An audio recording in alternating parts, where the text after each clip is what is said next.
আজকে দেখো এটা কি শাক চিনতেই পারছো, বথুয়া শাক, হেভি টেস্টি শাক। এই শাকের রেসিপি নিয়ে আজকে চলে এসেছি, সঙ্গে থাকো, স্কিপ করো না, পুরোটা দেখো তাহলে বুঝতে পারবে। এটা কি শাক নিয়ে চলে আসলাম, বথুয়া শাক। অবভিয়াসলি এটা কিভাবে রান্না করবো রেসিপি নিয়ে চলে এসেছি, সবাই সঙ্গে থাকো। কড়াইতে তেল দিয়ে দিয়েছি, শাকটা হেভি টেস্টি। কী কী ফোড়ন হিসেবে দিচ্ছি দেখো। দুটো শুকনো লঙ্কা দিয়ে দিলাম, একটু ভাজা ভাজা হয়ে গেলে এখানে আমি রসুন, কালো জিরে আছে, রসুনটা থেতো করে রেখেছি, আমি দিয়ে দেব। খুব সিম্পল রান্না কিন্তু হেভি টেস্টি, কিন্তু ভালো করে বেছে নিতে হবে, না হলে কিন্তু অনেক মাঝখানে, বথুয়া শাকের মাঝখানে একটা বিচির মতো থাকে, ওগুলো ফেলে দিতে হবে, নাহলে তিতা লাগবে। এখন ভাজা ভাজা হয়ে গেছে, রসুন কালো জিরাটা আমি দিয়ে দিলাম।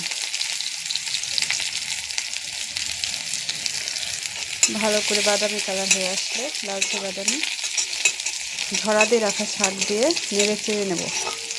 তোমরা কে কে বথুয়া শাক খেতে ভালো পাও অবশ্যই কমেন্টসে জানাবে। এবার শাক দিয়ে দিচ্ছি, ভালো করে কিন্তু বেছে নিতে হবে। তারপরে আমি একটু কেটে নিয়েছি, যারা কেটে নেবে এমনিও করা যায়, কোনো অসুবিধা নেই।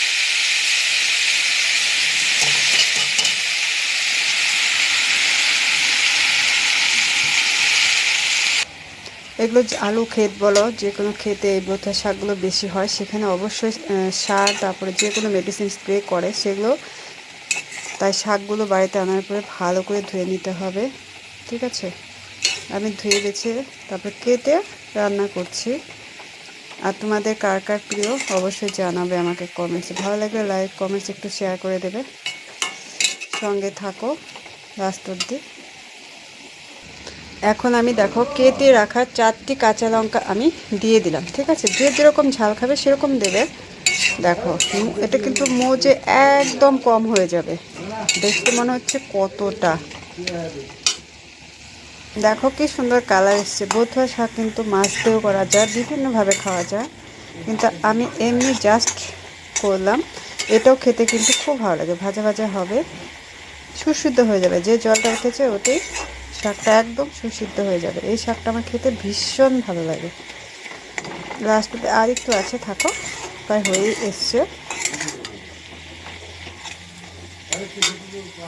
দেখো জলটা শুকিয়েছে, এবার আমি পরিমাণ মতো লবণ, হলুদ দিয়ে দিচ্ছি, ঠিক আছে। কারণ জলটা শুকিয়ে যাওয়ার পরে দেওয়াতে এটা ভালো হবে, টেস্টি হবে শাকটা। হলুদ একদম নামমাত্র, খুব দেবো না। লবণটাও পরিমাণ মতো, যতটা শাক সেভাবে। পুরোটা এখন ভালো করে মিশিয়ে আর একটু ভাজা ভাজা করতে হবে। রসুনের পরিমাণটা একটু বেশি দেবে, ঝালটাও একটু বেশি বেশি দিলে কিন্তু খেতে হেভি টেস্টি হয়। দেখো একদম কমপ্লিট, ভাজা ভাজা হয়ে গেছে।